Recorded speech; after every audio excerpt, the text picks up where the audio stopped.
Happy 16 days of activism out there and orange the world. The collective commitment of us to ensure an equitable, inclusive, safe, discrimination-free, violence-free world for women and girls. Again, happy 16 days of activism. I hope you followed the tagline of my today's commentary, which is 16 days of activism, living in an undecided world and living an undecided world.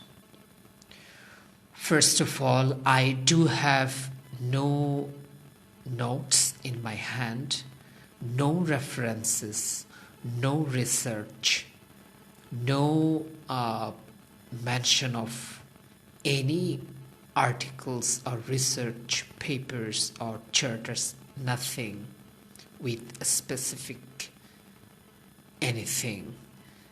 I am talking as a common human being. For you, I am Nurul Mostafa Kamal Zafari. I am a development, humanitarian and education professional based in Bangladesh, and I claim I am an advocate of human rights, women's rights, civil rights, labor rights, child rights, and girls' rights. Let me talk about 16 days of activism. Why 16 days of activism is relevant and why we should be advocating for it relentlessly. What's our job as not necessarily as a development worker or as a humanitarian worker, but as a common human being? I think our first job is to make sure that I am free to take a decision to respect the woman I interact with, the girls I raise, with the woman I live in my family, with the woman I interact in my office spaces. We do not need to do many things together. We can do simple things to make sure that the commitment of 16 days of activism against the discrimination and violence against women and girls. Why 16 days of activism? It's because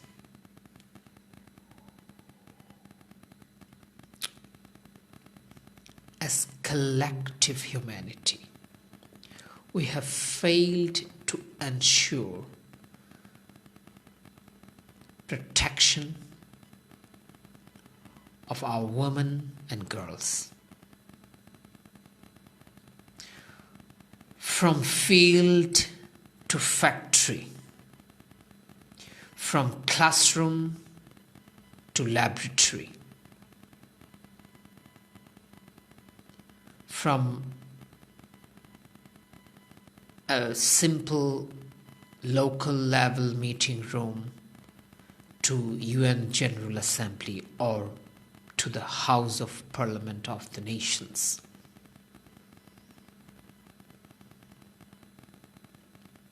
We have collectively failed. We have to submit that we have collectively actively failed to ensure the rights deserved by our women, by our girls. That's why the 16 days of activism.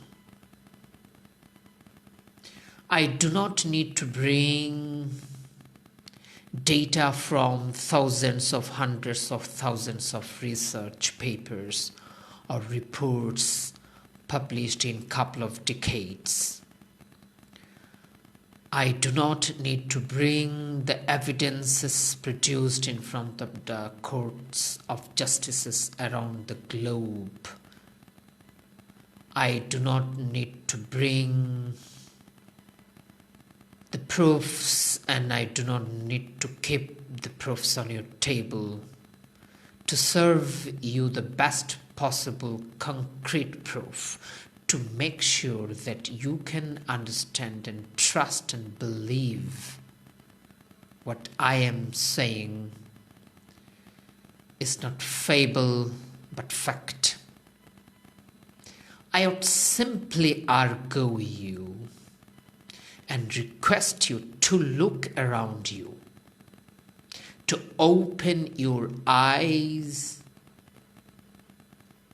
and to put the light on the darkness in your mind, in your family, in your drawing room, in your bedroom, in your kitchen, in your library, in your family, in your society, in your country, and in your area of interaction. You will find the evidences, the proofs, the references, and even a live report what is happening towards women and girls. I do not need to bring anything, and I do not need to serve the evidences and proofs on your table to help you to take a decision that why 16 days of activism is relevant.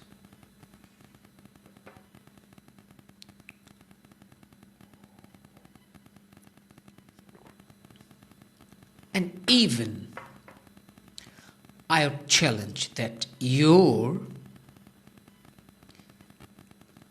mindset, your attention, your intention to open your eyes, to shed light on the darkness of your mind,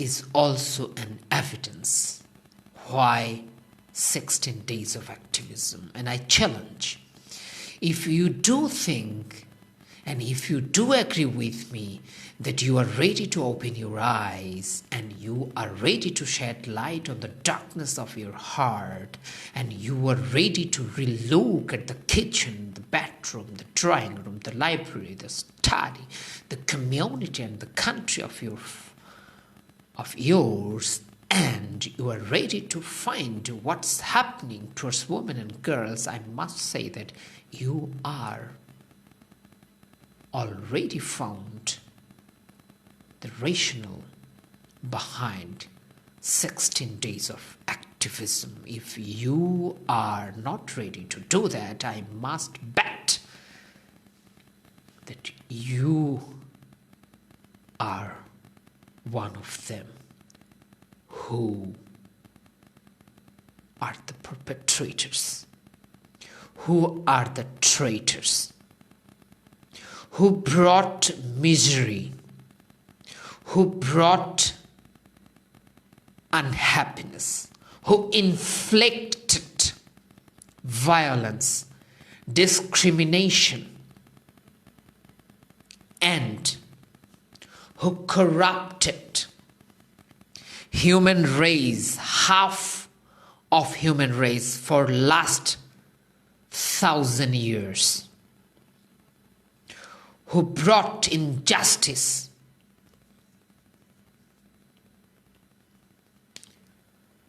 through the scriptures, through the litigations, through the malpractices, through the superstitions, through the laws written with dark mind. You are one of them. You are one of the perpetrators. These are the rationale of 16 days of activism. These are the points we need to agree, and we need to reestablish that 16 days of activism is relevant if you are ready to think. And I am radical enough to say, like my earlier argument, that you are one of them. If you are not intending, if you are not agreed, and if you are not ready to shed light on the darkness of your heart,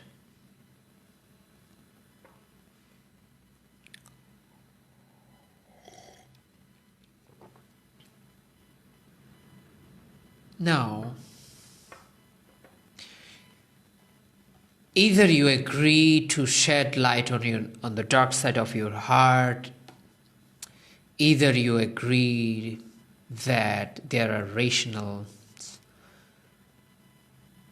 to observe 16 days of activism to reiterate our commitment, firmest commitment, to end violence and discrimination against women and girls, or you disagree. Still now, we have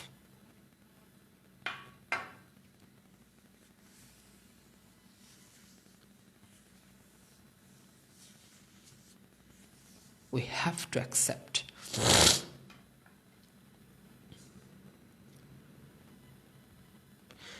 in terms of the rights of women and girls, we are living in an undecided world. How? Till this date, 30th November 2023, or the early morning of 1st December 2023, till this hour, we are undecided. We are not sure that we can allow the girls or women in the armed forces. We are not sure. There are very few nations who allow women and girls to work in armed forces. We are undecided either we can allow our women to get higher study. Many nations, many communities around you or families around you will find easily. We are undecided till this hour that we can allow women to go outside with veil or without veil, with burqa or without burqa, with niqab or without niqab.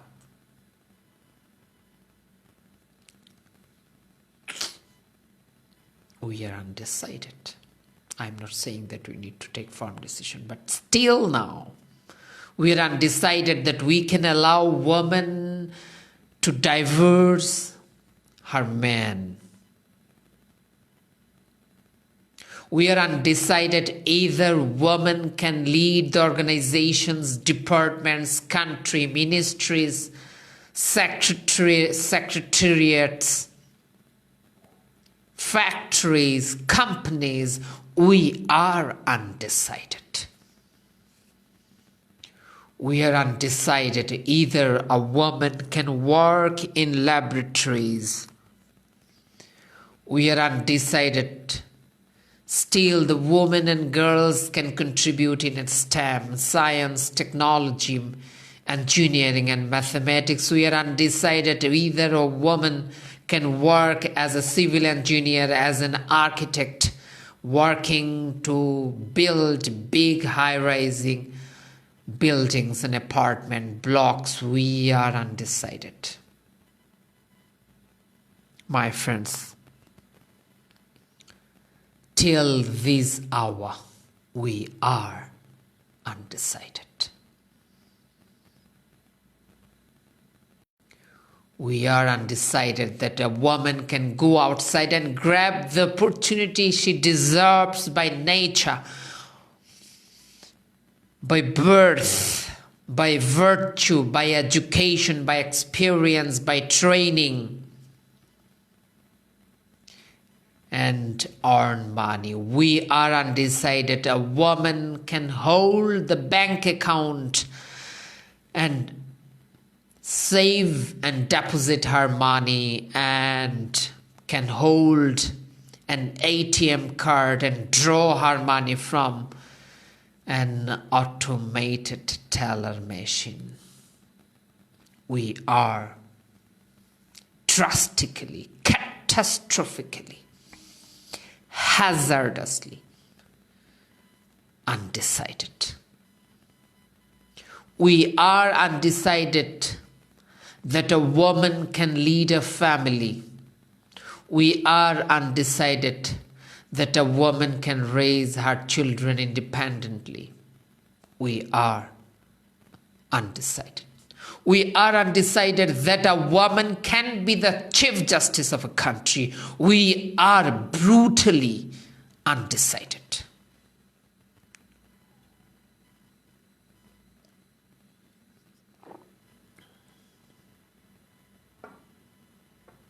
My friends, I am not emotional.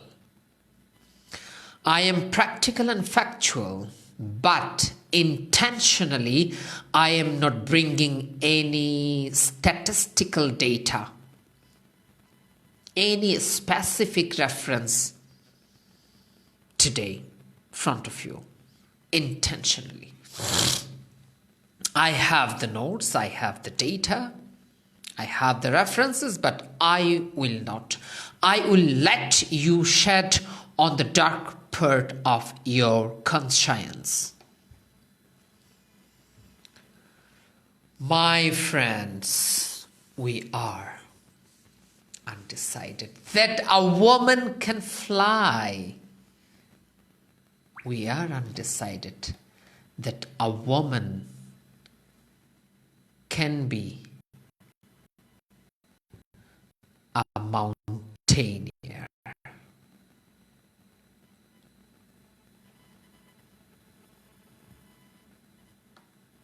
We are undecided that a woman must not be the victim of honor killing anymore.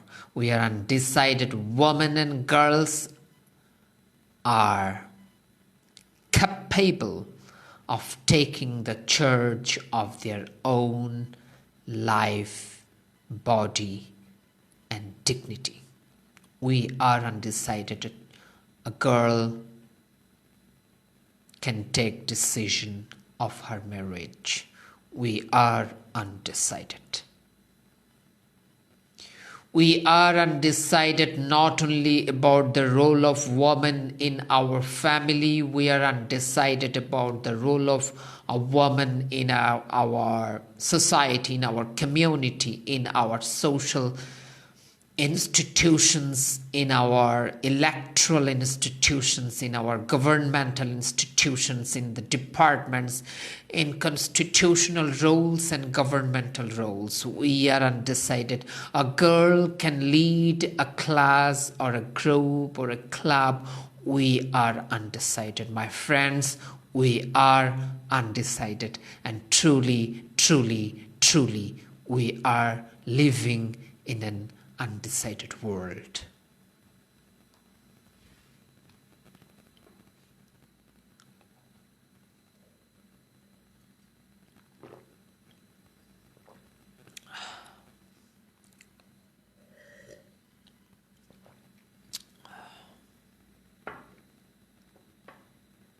So now,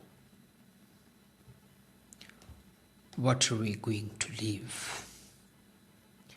From Afrabayan to Sultana Razia, from Cleopatra to the Queen of Jhansi, from Hillary Clinton to Aung San Suu Kyi, from Golda Meir to Chandrika Kumaratunge, who left us the glorious responsibility to leave a world which is safer, more sustainable, more inclusive for our women and girls. We are bound to bring the necessary issues on the table to make sure that we are aligning with the legacy that has been left by our predecessors. From Toni Morrison to Sophia Kamal, we have responsibility to hold ourselves accountable to be able to bring the sausage we supposed to serve to our girls and women folks. But aren't we living a world less safe, less inclusive, less accountable, to promote the protection, to identify the gaps, to provide necessary support system for the promotion and inclusion of women and girls? Aren't we collectively failing? Can we say that we are the generation who are making ourselves accountable to the legacies that left by the bright baton of Mother Teresa, of Barbara Johnson, of Benazir Bhutto, or of Prime Minister Mia Amor Motley of Barbados, or Sonia Gandhi of India, or Khaleda Zia or Sheikh Hasina of Bangladesh, or Megawati Sukarnoputri of Indonesia? Are we really holding that golden baton strongly to leave, to dispatch that golden baton to the next generation? And are we making that baton shine with the promises of a safer world for our women and girls, a better world for our women and girls? Are we living a decided world? If you say yes, then my question, what about the girl who had been brutally raped by his uncle and left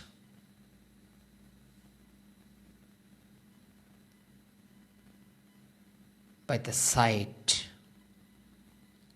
of a rustic road? What about the woman who had been raped by the police when she rushed to the police station for her protection from the perpetrators who had inflicted violent sexual assault on her? What about the girl who had fled her house with her beloved man and had been hijacked by her brother and been killed by her brother in the name of honor killing? And what about the woman who had been raped against her will by her husband during her menstrual cycle and left unconscious and denied by the police when she tried to file a case in the police station? And what about the girl who had been left in the midst of a jungle when she was rushing for a doctor to attend her mother in the loneliest corner of the jungle?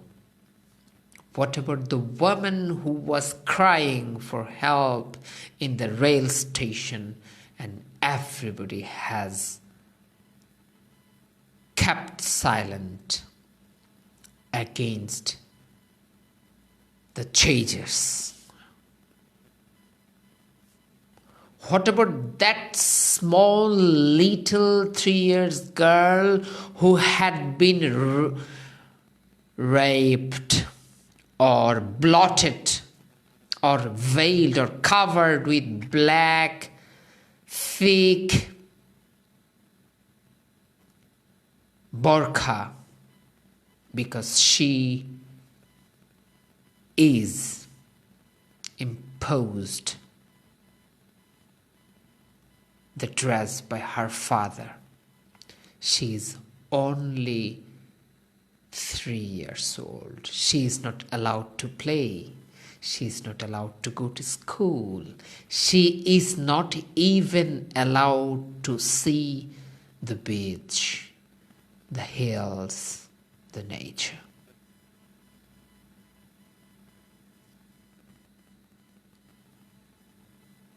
Are we living a safe and protected world for our girls and women?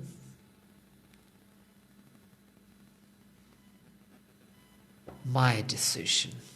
We are living an undecided world.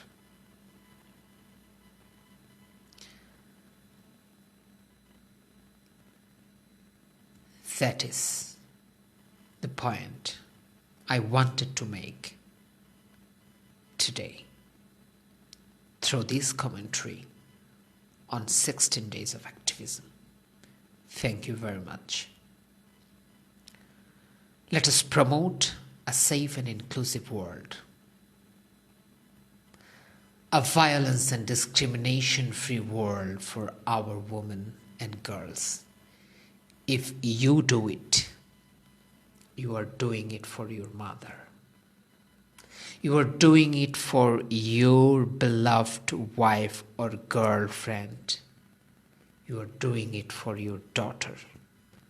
You are doing it for your sister. You are doing it for your grandmother.